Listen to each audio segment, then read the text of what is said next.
This is Bill Farmer again. Welcome to Software Engineering 2FA3, Discrete Mathematics and Applications 2. We're working on a topic called Pushdown Automata and Context-Free Languages. And today we're going to talk about the definition of what is a context-free grammar. Last time we looked at two grammars, one for a very simplified version of English and one for a simple programming language. Both of these grammars are examples of context-free grammars. And now we're going to define precisely what a context-free grammar actually is. So a context-free grammar is a tuple, G here, that has four components, N, sigma, P, and S. And N is a set here. N is a set of finite symbols which are called non-terminal symbols. Sigma is a finite set of symbols called terminal symbols. And then we assume N and sigma are disjoint. And P is a finite subset of the pairs of non-terminal symbols with strings of non-terminal and terminal symbols. And these pairs are called productions. And then there's a distinguished non-terminal symbol called the start symbol, which is S. So we have these five conditions, four components. And then we have some conventions. We're going to use capital letters to be syntactic variables that range over non-terminals. Lowercase letters are going to be syntactic variables that range over terminals. Greek members of the Greek alphabet, lowercase, are syntactic variables ranging over strings of non-terminals and terminals. And a production, remember, is a pair, a non-terminal with a string in this set. A production, then we're going to write like this, A arrows alpha, instead of the pair A comma alpha. Now, we can represent a sequence of productions where they all have on the left-hand side the same non-terminal. We can represent that like this. So instead of having A arrows alpha 1, A arrows alpha 2, A arrows alpha 3, we're going to have A arrows alpha 1 or alpha 2 or alpha 3. Okay, so I have a question for you. Context-free grammars can have productions of the form A, little a, capital A, little b, arrow alpha. Is this true or false? Is this possible or not? Okay, so I'll give you a moment to think about that.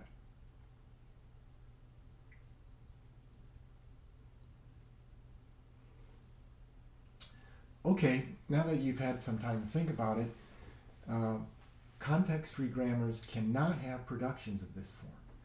Remember, they have productions of the form A arrows alpha, where A is a non-terminal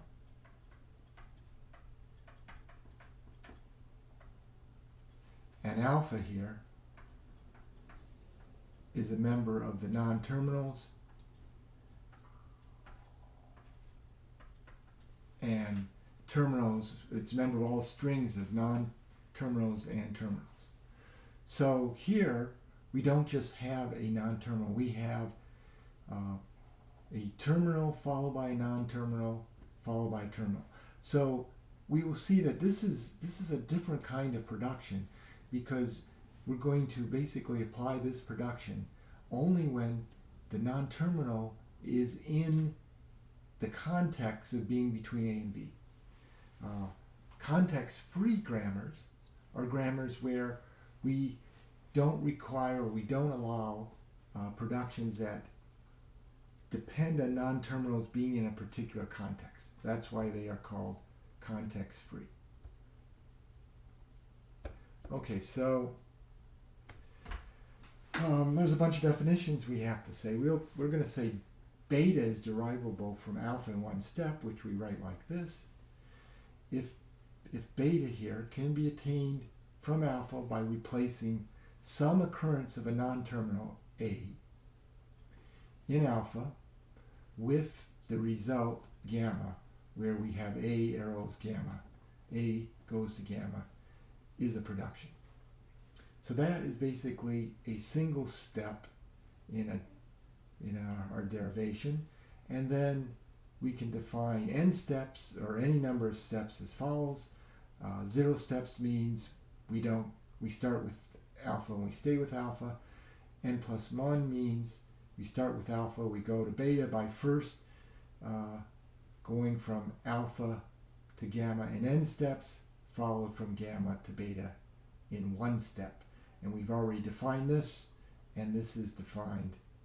This is basically a recursive call. And then alpha star goes to beta. It just means alpha n goes to beta for some n. And we can see that alpha star goes to beta is the reflexive transitive closure of alpha going to beta in 1 step. And we say any string that we can derive from the start symbol is a sentential form. And if this sentential form does not have any non-terminals, we call it a sentence. So ultimately, we want to use grammars to derive sentences.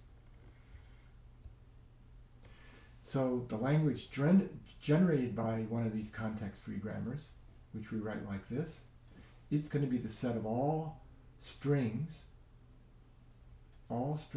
over our alphabet of terminals, such that there is a derivation, or we can generate that string from the start non-terminal, or the start symbol S, in some finite number of steps. And so any set of strings of terminals, so we have a set A, any set of strings of terminals is going to be a context-free language if there is some context-free grammar that generates that set. And we say that two grammars are equivalent if they generate the same set. And the notion of context-free grammar and context-free languages, these were introduced by Noam Chomsky in the late 1950s.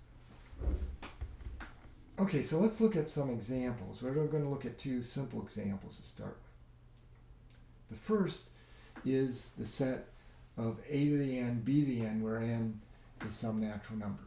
And recall that we already previously talked about how this set is not regular, but it is context-free. And it's context-free because there's a grammar that generates exactly this set. And the grammar is here. We have n, sigma, p, and s. And n will have just one non-terminal, s, which is going to be the start symbol. It has two terminal symbols, a and b, and it has two productions. S goes to ASB, and S goes to the empty string. So going to the empty string corresponds to going to A0, B0. And you can see that if we start with S, and then the next step is ABS, and then if we apply this again, we can get A2S, B2, and we can keep doing this as many times as we want until, let's say, we want to get to some number n, and then we can apply this rule to get to AN, BN.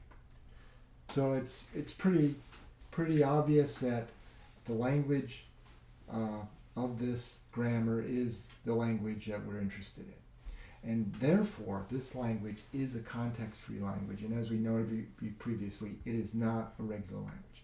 So it is a context-free language which is non-regular. Okay, so the second example we're going to look at are palindromes. So here we have another context-free grammar. We have n, sigma, p, and s. As before, we will have just one non-terminal S. Our terminal symbols will be A and B, and we have 3 productions. Now, let me remind you, a palindrome is a string that reads the same whether you start from left to right or go from right to left.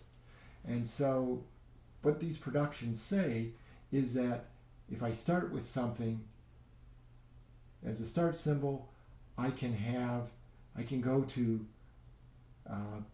a new string where it begins and ends with A, or it begins and ends with B. And I can keep applying those as many times as I want. I can build up my palindrome. And then when I'm finally done, I'm ready to be done, I can just either go with the, well, let's just take a quick example. Let's say I go from S to ASA, and I go to ABSBA, and then I can replace this with epsilon. That gives me ABBA, which is a palindrome, or I can replace this with A, and I get ABA, that is a palindrome, or I can replace it with B, and I get ABBBA, which is another palindrome. So it's pretty clear to see that the language that's generated by this grammar is exactly the set of all strings over sigma, which are palindromes. And so this set is a context-free language. And this is also a language which is not regular, because the way to see it's not regular is that when we start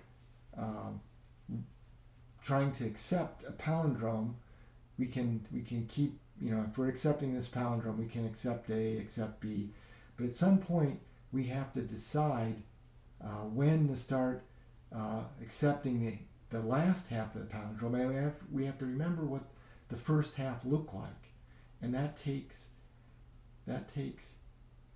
an unbounded amount of memory, which we don't have in finite automata.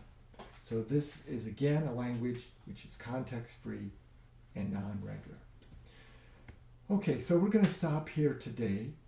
Next time we're going to look at 2 more involved examples of context-free grammars.